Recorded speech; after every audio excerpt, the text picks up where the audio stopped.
1 Konings 4. Koning Salomo het nou oor die hele Israel regeer. Sy hoofamptenare was die volgende: Asaria, seun van Sadok, was die hoofpriester. Eligoref en Agia, die seuns van Sisa, was hofsekretarisse. Josafat, seun van Agilud, was die geskiedskrywer. Benaja, seun van Jojada, was opperbevelvoerder van die leer. Sadok en Abjatar was die priesters. Asaria, seun van Nathan, was ook die streekbestuurders. Sabut, seun van Nathan, was 'n priester en die koning se persoonlike raadgewer. Agisar was die paleisopsigter. Adoniram, seun van Abda, was oor die dwangarbeiders. Salomo het ook 12 streekbestuurders deur die hele Israel aangestel om lewensmiddele vir die koning en sy huishouding in te samel. Elkeen was verantwoordelik vir die voorraad van 1 maand in die jaar.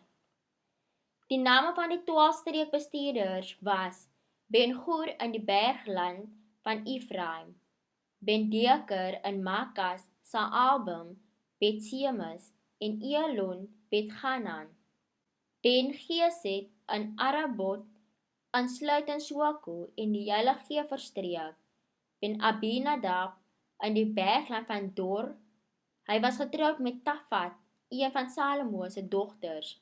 Baana, seun van Agilud, Tahanak en Megiddo, en ook in Bet-San, wat grens aan Saretan onderkant Jezreel, vanaf Bet-San tot by Abel Mehola en tot anderkant Jokmoam. Ben-Geber in Ramot Gilead, asook die tentdorpe van Jair, seun van Manasse in Gilead, die Argobgebied van Basan, asook 60 ommuurde stede met poortgrendels van brons. Ahinadab, seun van Ido in Maganaim, Ahimaas in Naftali. Hy was getroud met Basemat, 'n ander dogter van Salomo. Baana, seun van Gusai in Aser en Alot. Josafat, seun van Paruach in Isaskar. Simei, seun van Ela in Benjamin. Geber, seun van Uri in die Gileadstreek, waar Sion koning was van die Amorite en Og die koning van Basan. Daar was net 1 bestuurder in hierdie streek.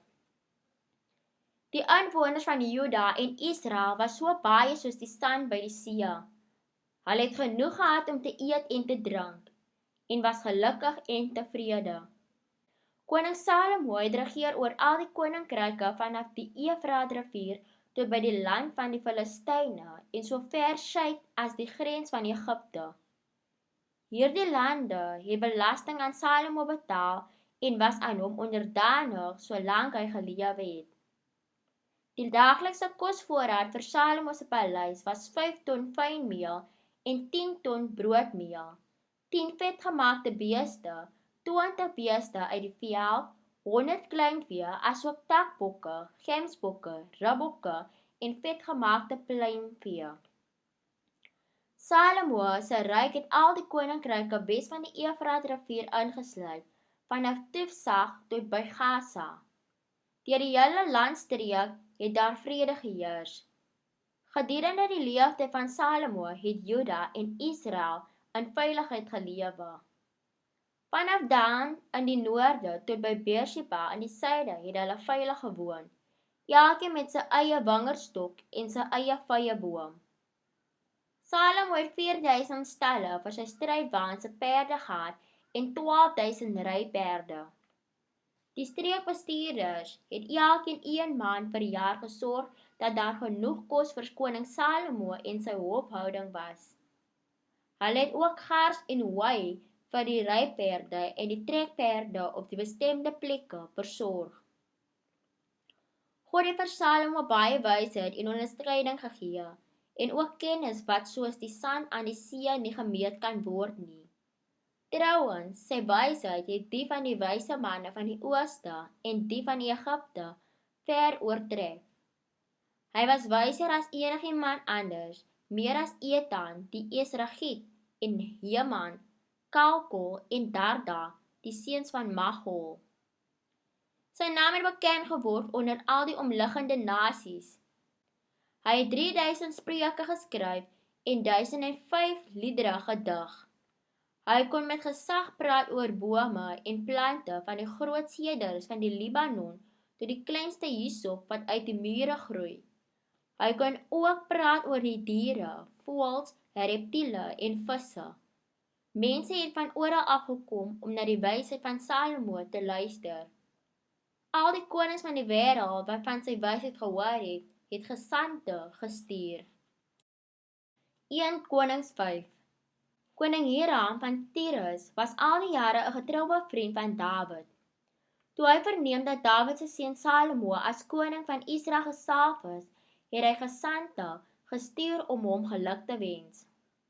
Salomo het vir hom die volgende boodskap gestuur: "U weet dat my pa Dawid nie 'n tempel tot eer van die naam van die Here, sy God kon bou nie, omdat hy reg rondom oorloë moes voer totdat die Here hom die oorhand gegee het. Maar nou het die Here my God vir my aan alle kante vrede gegee. Daar is geen vyande of gevaar wat my bedreig nie. Daarom beplan ek om 'n tempel tot eer van die naam van die Here my God te bou. Dit is soos die Here my pa beloof het toe hy gesê het: jou seun wat ek in jou plek op die troon sal sit, sal 'n tempel tot eer van my naam bou. Nou versoek ek u dat u asseblief vir my seders op die Libanon sal laat afkap. Laat my arbeiders saam met u arbeiders werk. Ek sal vir u arbeiders betaal wat u vra.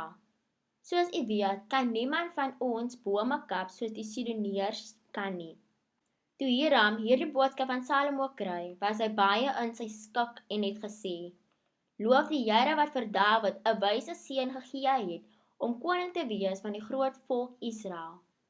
Hy het die volgende antwoord aan Salomo gestuur: "Ek het u versoek ontvang en sal u voorsien van sowel sederhout as siprushout soos u versoek het. My arbeiders sal die stompe van die Libanonberge na die see toe bring en dit in vlotte aan mekaar bind. Ons sal hulle dan al see langs laat dryf tot by die plek wat u verkies. Ons sal daar die vlotte opbreek en die hout aan u oorhandig. U kan my dan betaal deur my met die kos te voorsien wat ek vir my huishouding nodig het." Op die manier het Hiram vir Salomo soveel seder en siprushout verskaf soos wat hy nodig gehad het. Salomo het jaarliks vir Hiram se hofhouding 3300 ton koring en 4400 liter suiwer olyfolie voorsien. Die Here het aan Salomo wysheid gegee soos hy beloof het. Daar was 'n goeie verhouding tussen Hiram en Salomo. Hulle het ook 'n vredesverdrag gesluit. Koning Salomo het dwangarbeid in Israel ingestel. Daar was altesaam 30,000 dwangarbeiders. Hy het hulle in skofte na die Libanon toegestuur. Groepe van 10,000 het om die beurt vir 'n maand daar gewerk en dan vir 2 maande huis toe gekom. Adoniram was in beheer van die dwangarbeid. Salomo het ook 70,000 draers en 80,000 klipkappers in die berge gehad. Hy het verder 3300 opsigters aangestel wat oor die arbeiders moes toesig hou. Die koning het beveel dat die klipkappers groot blokke van goeie gehalte klip moes uitkap, sodat die fondament vir die tempel van gekapte klip kon wees. Mense uit Gebal het saam met Salomo en Hiram se werkers die hout en die klippe vir die bou van die tempel voorberei. 1 Konings 6. Ongeveer in die middel van die lente, 4 jaar nadat hy koning geword het Salomo die tempel van die Here begin bou. Dit was 480 jaar nadat die Israeliete uit slawerny in Egipte verlos is. Die tempel wat koning Salomo vir die Here gebou het, was 30 meter lank, 10 meter breed en 15 meter hoog. Die voorportaal aan die voorkant van die tempel was 10 meter lank, net so breed as wat die tempel was. Dit was 5 meter breed. Salomo het ook vir die tempel vensters met kusyne en traliewerk ingebou. Aan die buitekant van die mure rondom die voorste en binneste heiligdom het hy 'n platform gebou met 3 vlakke. Die onderste vlak was 2,5 meter breed, die tweede 3 meter en die boonste 3,5 meter. Elke vlak het op balke in die mure gerus, sodat dit nie nodig was om dit in die tempelmuur self vas te bou nie. Die klippe vir die bou van die tempel is reeds by die steengroef reggekap. Gevolglik kon die hele gebou opgerig word sonder die geluid van hamers, bytels of enige ander ysterwerktuig. Die ingang na die onderste vlak was aan die suidekant van die tempel. Daar was wenteltrappe waarmee 'n mens na die tweede vlak kon opgaan en van daar na die boonste een. Nadat Salomo die tempel voltooi het, het hy 'n dak van sederhoutbalke en planke gemaak. Die vlak op die platform buite om die gebou was elkeen 2,5 meter bo mekaar. Dit was met sederbalke in die tempelmuur vasgesit.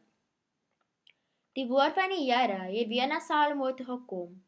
Jy bou nou hierdie tempel vir my, maar as jy al my bepalings en voorskrifte hou en my gebooie gehoorsaam, sal ek vir jou doen wat ek aan jou pa Dawid beloof het. Ek sal tussen die Israeliete woon en nooit my volk in die steek laat nie. Salomo het die tempel voltooi. Hy het al die mure en die plafon aan die binnekant met sederplanke bedek. Die vloer het hy van siprushout gemaak.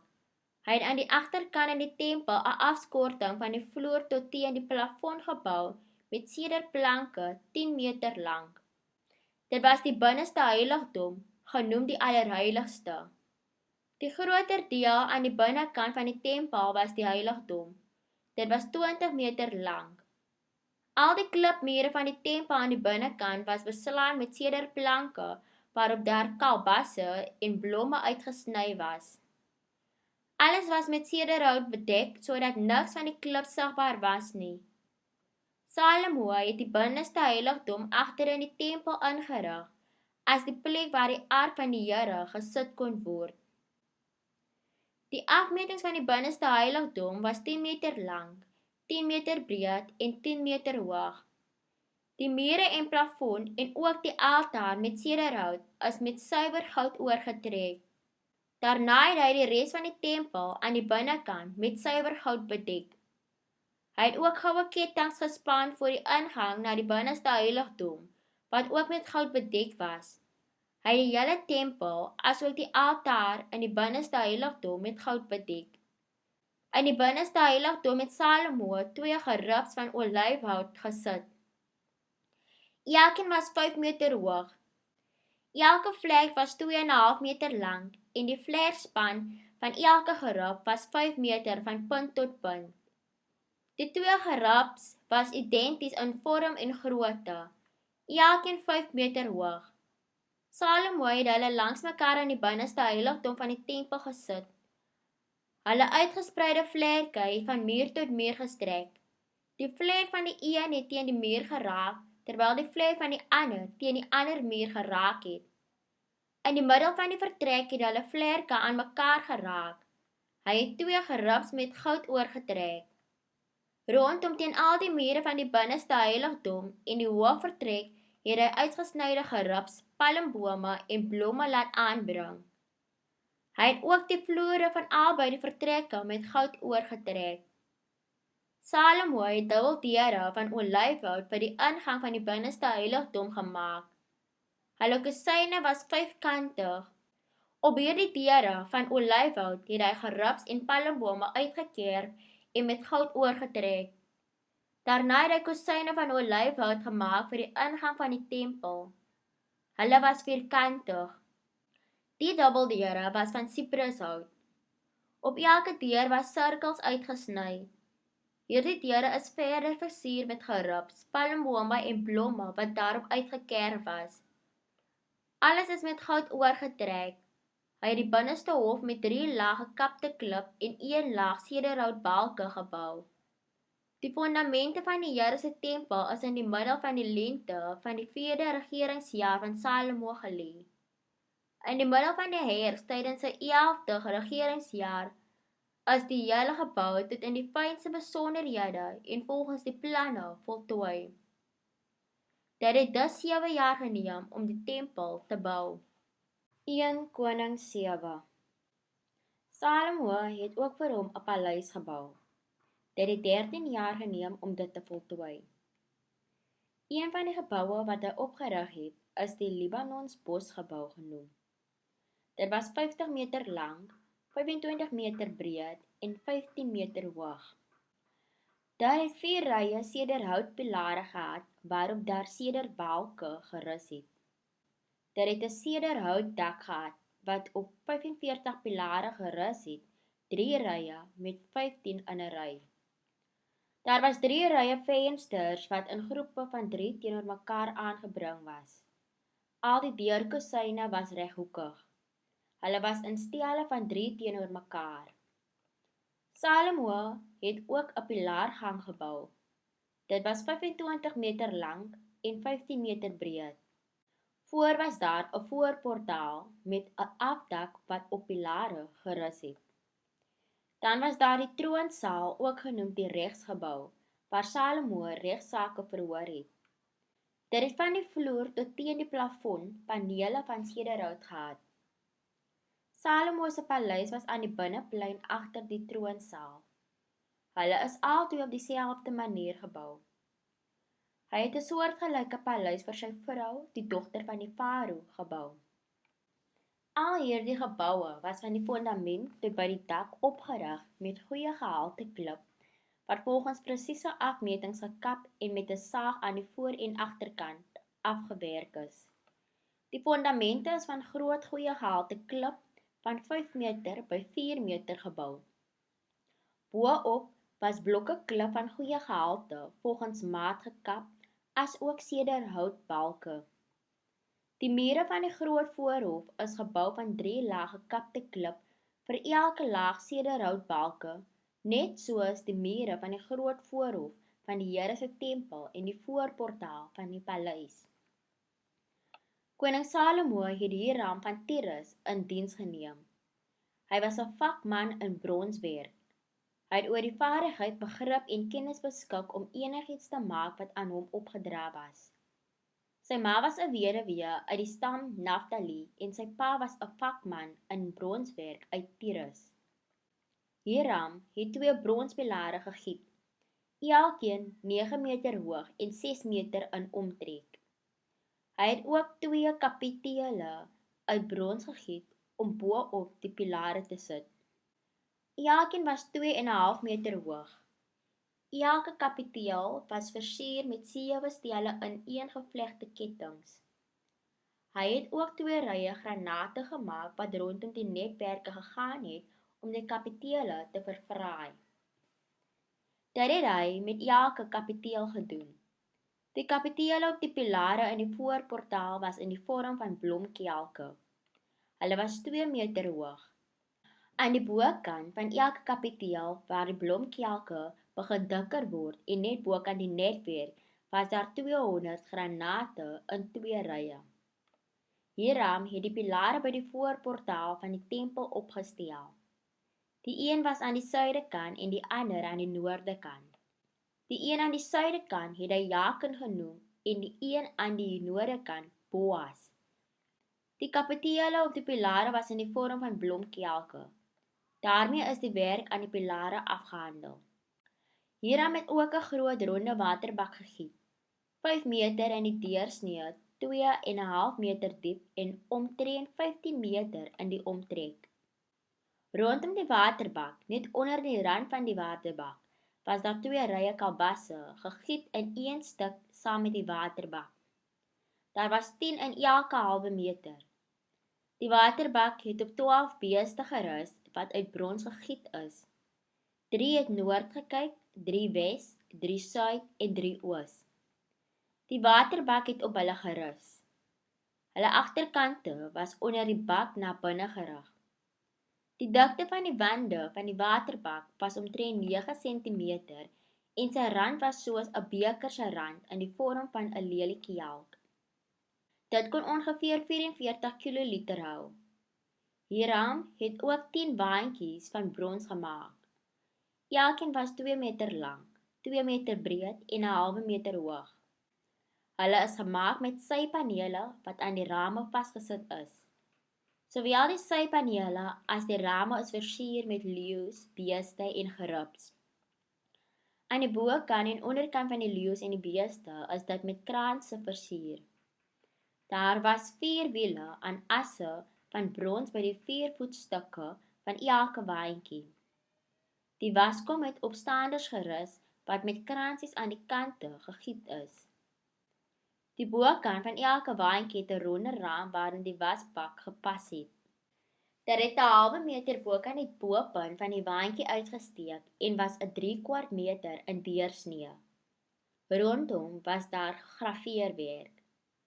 Die sypanele van die waantjies was vierkantig en nie rond nie. Onder die sypanele was daar 4 wiele wat aan die asse vas was. Elke wiel was 3/4 meter in deursnee en was so strydbaarwiele gemaak. Die asse speke en nawe was alles in een stuk gegiet. Op elkeen van die hoeke van die waantjies was daar staanders wat in een stuk met die waantjie gemaak is.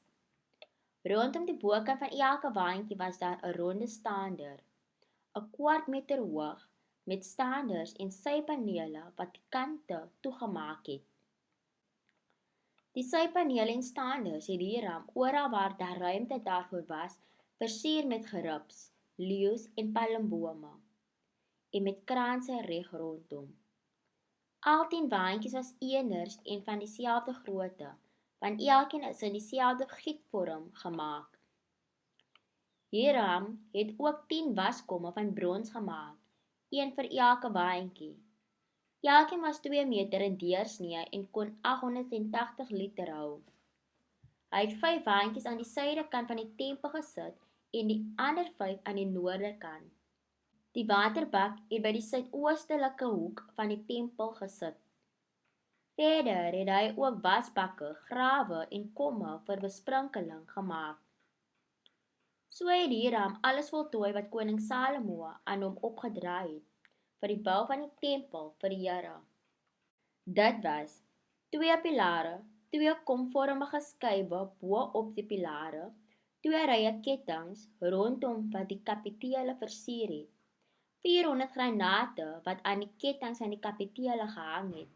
Dit is 2 rye granate vir elke ry kettinge wat rondom die kapitele bo op die pilare gehang het. Die 10 waterwaantjies het hulle 10 wasbakke, die waterbak met die 12 beeste daaronder, die potte, grawe en komme vir besprinkeling. Al hierdie toebehore wat Hiram vir die tempel van die Here vir Salomo gemaak het, was van gepoleerde brons. Die koning het dit van gepoleerde brons in kleivorms gegiet in die Jordaanvallei tussen Sukot en Saretan. Salomo het nie al hierdie toebehore geweeg nie, want daar was te veel van hulle. Die gewig van die brons kon nie bepaal word nie. Salomo het ook al die toebehore van die tempel van die Here laat maak.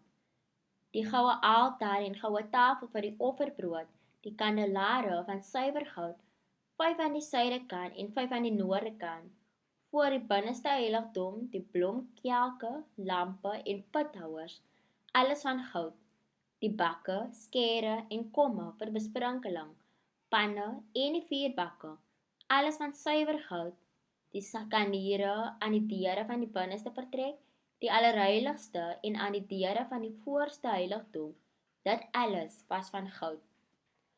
Salomo het al die werk aan die tempel van die Here afgehandel. Daarna het Salomo al die geskenke wat sy pa Dawid aan die Here gewy het, in die voorraadkamers van die Here se tempel gebeere. Dit het bestaan uit silwer, goud en toebehore.